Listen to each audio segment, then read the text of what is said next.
So welcome to day 6 of the Captain's Blog, and look at it, it's still a lovely day again. This is really lovely weather again.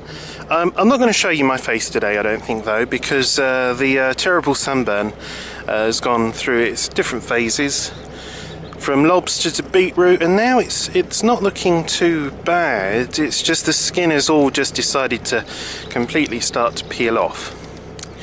Yeah, so we'll keep that away from your kind eyes. I'm actually heading now down towards the moorings at How Hill, where I'm going to meet up hopefully with a Norfolk Broads forum member, Lord Paul.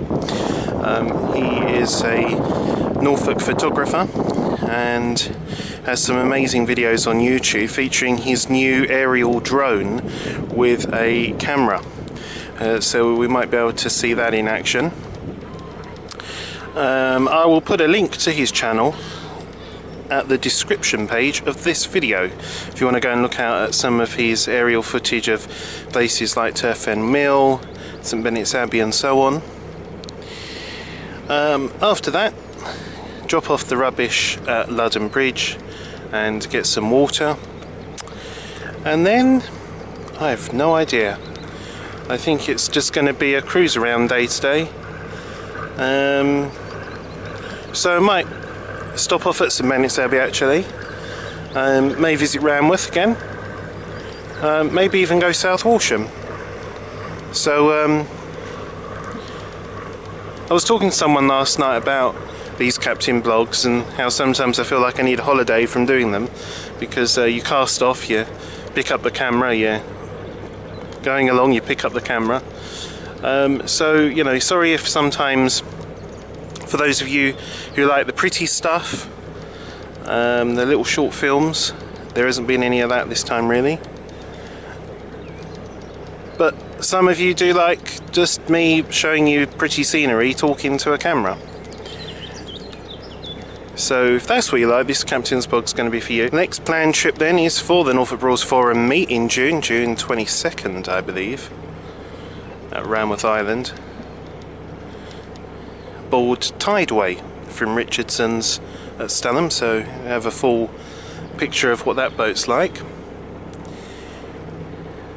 And then through to October is my time off. When other people are having their holidays, that's when I don't. Anyway, more as it happens today. So just an update on the situation. I'm just going to come up here and turn the boat round, and then I'm going to head on back down there, and just over there is Lord Paul. He's going to get his drone up in the air and he's going to record me from the air. So if this all goes to plan, then at a suitable interval in this video you should see me from the air, which is novel. Okay, so I can hear the drone's propellers now.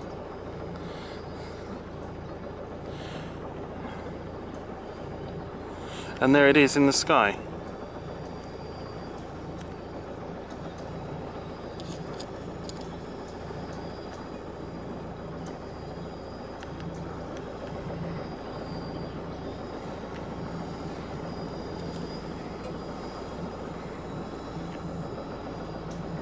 And there's little Paul, and there he is controlling it. What an incredible device.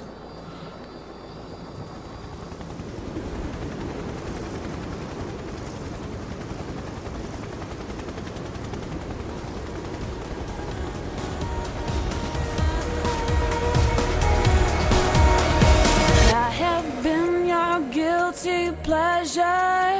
I've been your lack of restraint.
So you join me in the inside helm, just on the Bure heading towards Ranworth Dyke. It's a bit blowy, a bit chilly out today, and rain is expected today, and it will continue for the rest of the day on and off. So didn't stop off for water at Ludham because there was a boat already there getting its water, so that's why I'm heading off on down to Ranworth. And I'll just show you the monstrosity that's my face today. So now you can see, hopefully, just how bad things are. It's all here and anyway, so that's enough of that. So what is surprising is that when I took the boat over, you know, there was just hardly any other boats. But since yesterday, everybody's out, and the majority are Richardsons. Yeah, it's a bit interesting. Let me just go and concentrate, because I think this yacht's going to tack across. Oh, are you going to tack across? You are going to tack across, aren't you? No, you're not. Yes, you are. Yes, no. And slow down.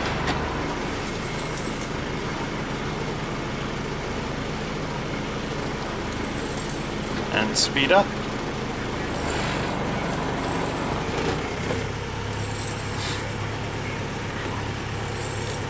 Lovely yacht, that. So I managed to not go and keep filming and not crash.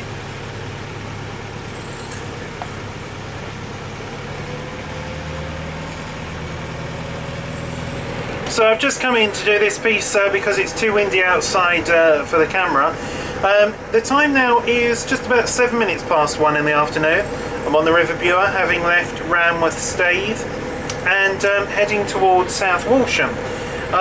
But important news, I did meet a couple of people from the Norfolk Broads forum, and unfortunately, whilst you know who you are, I can't remember your names. Well, I remember 3 of your names, but I feel it would be unfair to only remember 3 and then not the 4th. So very nice. Thank you for the ham and cheese toasty. Thank you for allowing me to have a look-see around your lovely boats, and for the good conversation, and I hope I didn't encroach on things too much. So I don't know quite what I look like with this hat on and stuff. I'm undecided whether it's a cool thing or it's just a stupid thing, but it helps keep your head warm in the blowy wind. And I do prefer to steer the boat from outside rather than inside, because there's just the engine noise inside and it's not such a nice view. And my weather app on my phone was wrong. Where is the rain? Let me show you. All that we have today is a blustery day, a little chilly, but nonetheless very sunny, broken cloud. As you can see over the marshes there.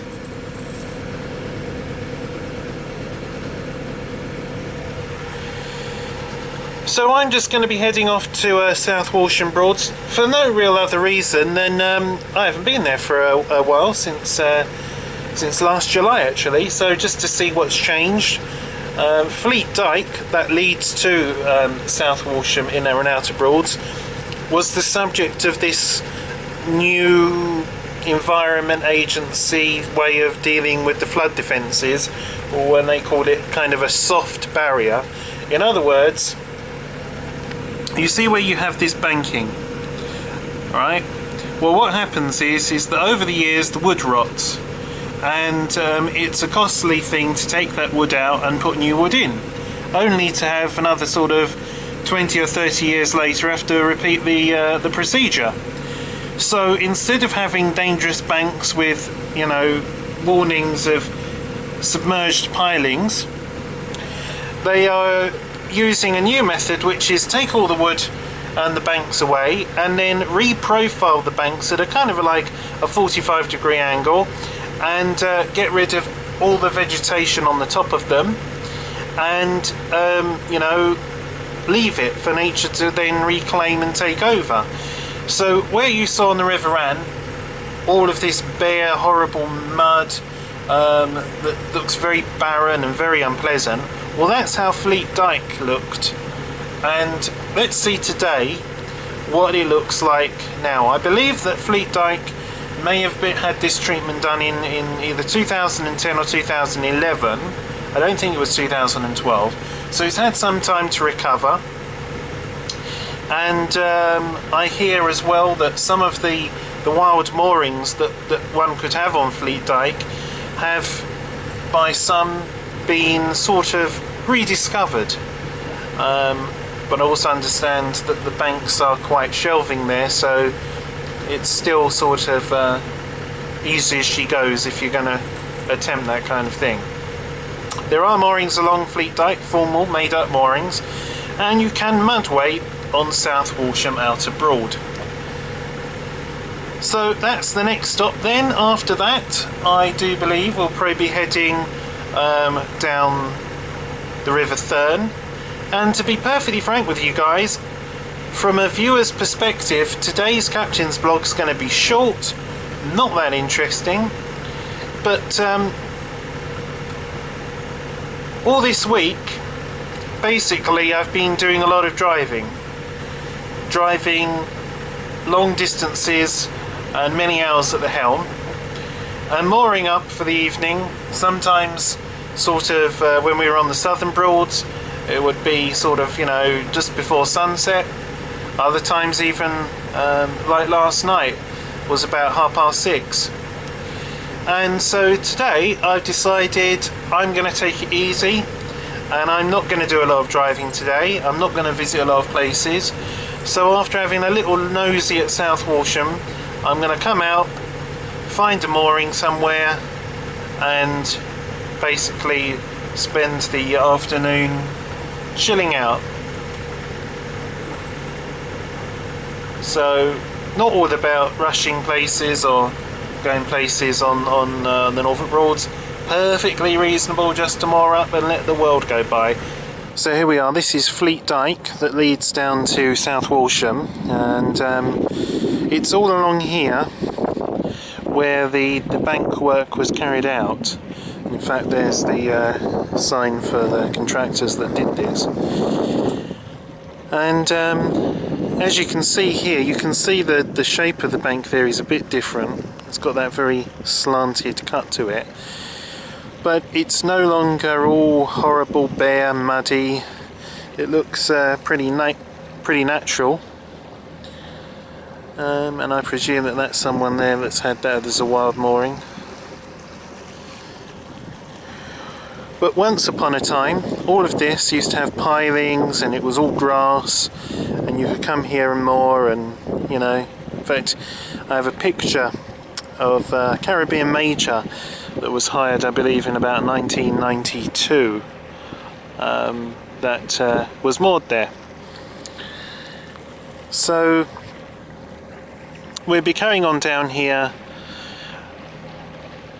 and you will eventually come to South Walsham Outer Broad. You can mud wait on South Walsham Outer Broad, and you can also moor along the banks, the formal moorings. They are quite popular though. This is a very quiet, lovely part of Broadland here. And if we just look behind us, obviously there are the ruins of St Benet's Abbey.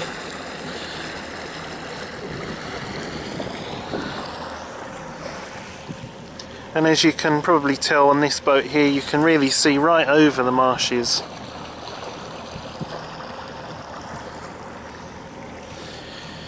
So there is Distant Horizon 2 that I'm on board. There's Distant Horizon 1. Then there's Trinidad at Richardson's Stalham Base, Cavalier and San Julian. They're all the same type of boat, varying prices, different layouts and fit outs internally, but very reasonably priced if you want a flybridge cruiser compared to some of the more new moulds with a outside steering position. So just come round the bend in the river here. Now over there on Google Earth you can see the old course of the River Bure, and it was at that mooring there where the shallow water sign is that when I was 18 with my mother aboard Diamond Haze and Ocean 30 we tried to wild moor there and nearly went aground, which was all good and fun. How things change. This is the start of the formal moorings, as you can see on Fleet Dyke here, and they're very nice too. And if you can imagine, you know, in the summer, all of the leaves on these trees offering great shelter and shade. There's a tight bend here.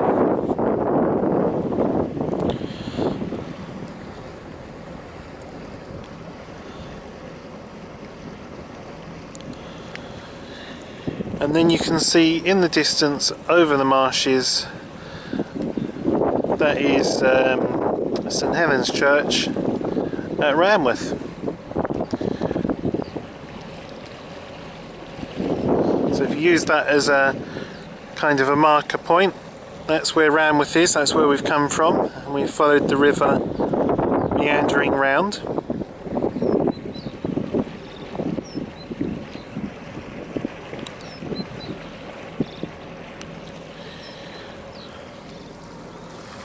Quite a few other hire boats out today, but they seem quite spaced, which is handy. These platforms here, I believe, are for fishermen to come and fish from.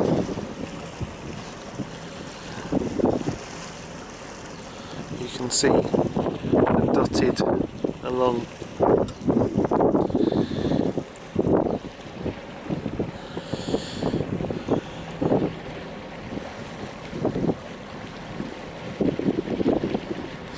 But it's funny how each river, each dike has its own feel.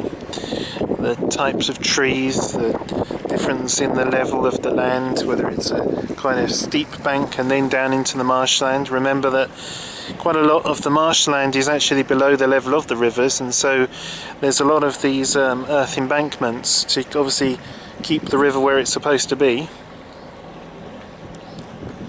But it really does have a feel of unspoiledness. I mean, if you just look over here, for example, through the trees here,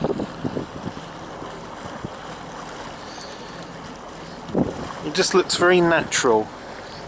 And when you're on the river, you very rarely see much in the way of sort of civilization. You know, you don't see that many properties or farm buildings, and yet you'll come across cattle and wonder, well, where did that come from? And so here is the actual Outer Broad. Now the actual name of the yard escapes my memory at the moment, but there used to be a fleet of boats for hire, Sancerre class boats, and they were hired from South Walsham, and always used to like the look of those boats, and I just cannot remember the name of the actual boatyard, but anyway, that's where they were based, and you often see them about even on the Fenland waterways, because they're a 10'9" beam, so they're ideal for those waterways. But isn't this a lovely little broad? Not too big, as you can see.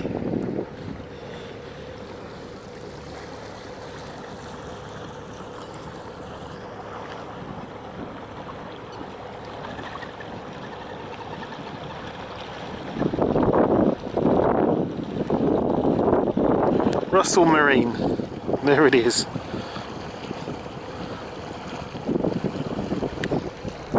So if you need fuel, water, that's the place to go. So as you can see, as we come across the Broad, there is another bit of water through here.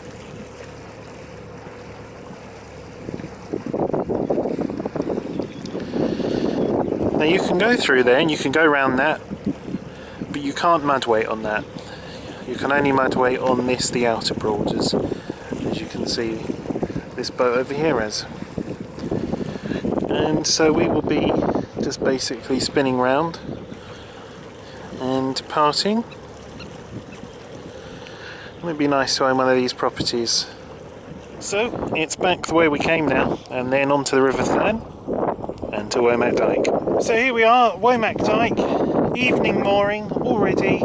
It is 10 minutes to 3 exactly, and it's still a lovely day apart from the breeze. And I'll show you why I just like this mooring in particular. So as you can see, this is like a natural lay-by, the way that the bank comes in here and then goes out again at the front.